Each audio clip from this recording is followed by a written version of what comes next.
Hi guys, and welcome back to my channel. Today I'll be sharing 10 coloured pencil tips with you. My first tip is to choose a good paper best suited to your drawing style and techniques. Everyone has different opinions on different papers, so it's best to try out a few and see which one you like the most. My favourite is the Fabriano Artistico hot pressed paper, as it has a perfect texture for coloured pencils in my opinion. It's also a watercolour paper, so it's perfect for when I use solvent. Another good choice is the Strathmore Bristol Vellum or the Strathmore toned papers. I also enjoy using Pastelmat for some of my coloured pencil drawings, as it allows a lot of layers to be put down. This type of paper isn't for everyone, but it's worth giving it a try. My next tip is to keep your coloured pencils sharp. This is particularly important when doing detailed work. As you can see here, when I use a blunter pencil, the lines are a lot thicker and grainier. When using the pencil with a sharp point, the lines are a lot thinner and more precise.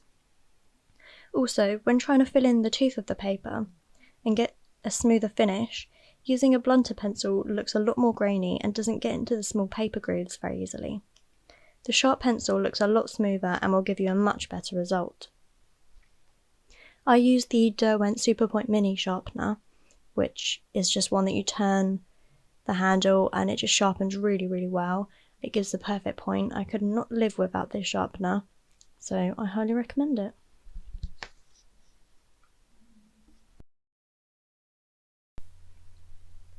My third tip is to think about the type of rubber that you use.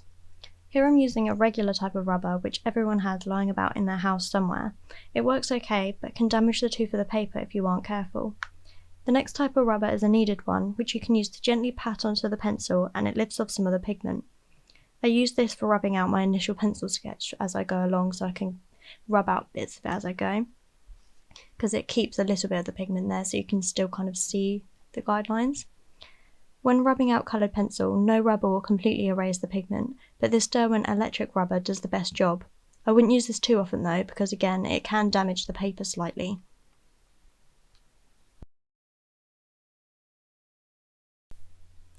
My next tip is to make use of the tools around you.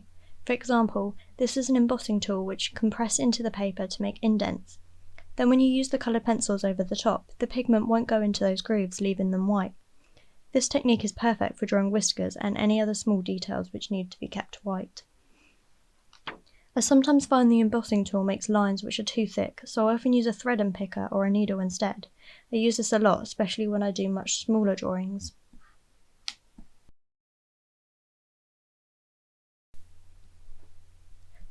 Another tip I have is to use light layers. Coloured pencil is a very time-consuming medium to work with. This is because they work best when you apply them in very light layers. Here I am demonstrating the blending of 3 shades of turquoise. I start off by pressing very lightly so that many more layers of pencil can go on top. This allows for much smoother blending and nice colour gradients, which have no start and stop points between each colour.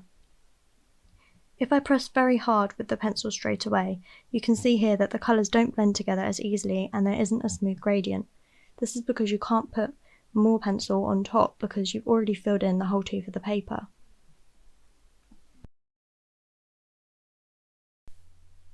My 6th tip is to always draw your initial sketch using a light hand. This is because you'll probably want to rub out parts of your initial sketch so that you cannot see the lines underneath your coloured pencil. This is important especially when you're using lighter colours because it will show through loads. Here I'm demonstrating how when you use a light hand, the lines can be pretty much completely erased with little effort. When you use a heavy hand for your initial outline, it does not rub out easily at all. The only way I can get this to mostly rub out is using electric rubber, but even then it leaves slight indents where the pencil has been. Another tip is to consider the texture of your coloured pencils. For example, the Faber-Castell Polychromos pencils are oil-based. They are quite a hard pencil and are perfect for detailed work and fur. I use these pencils the most out of all my pencils as they work the best for most of my animal and wildlife drawings. The Caran d'Ache Luminance pencils I use them very often too. They are sometimes good for detailed work, but I find they're particularly good for smooth areas such as when I'm drawing eyes or skin, or anything which requires a smooth finish. The Prismacolor Premier pencils are very creamy and they blend very easily as these are wax based. Again, I'd recommend them for smoother surfaces.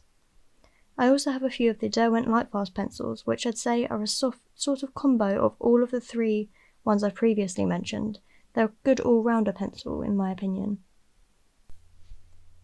My 8th tip is to think about the colours that you're using. For example, the black and white parts of this wolf are not completely black or completely white.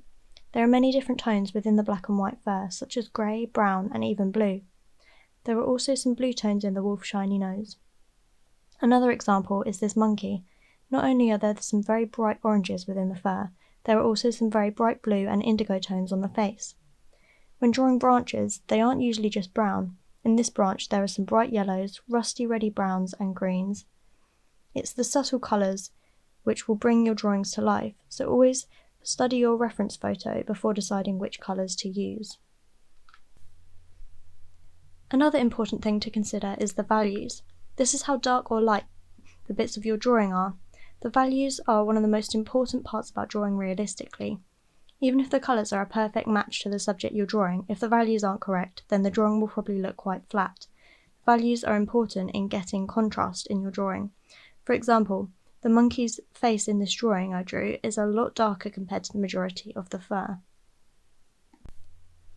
My final tip is to just be patient. As I said earlier, coloured pencils is a very slow medium to work with. It can take hours and hours to complete a drawing. When I'm partway through a drawing, it can be so tempting to rush the rest so that it's finished and I have an end result. But it's important not to do this, otherwise the end result will not be the best it can be. Every part of your drawing is just as important, so make sure you take your time. So that is my top 10 tips for coloured pencil drawings. I hope you enjoyed the video. Please like and subscribe, and I will see you next time. Bye guys!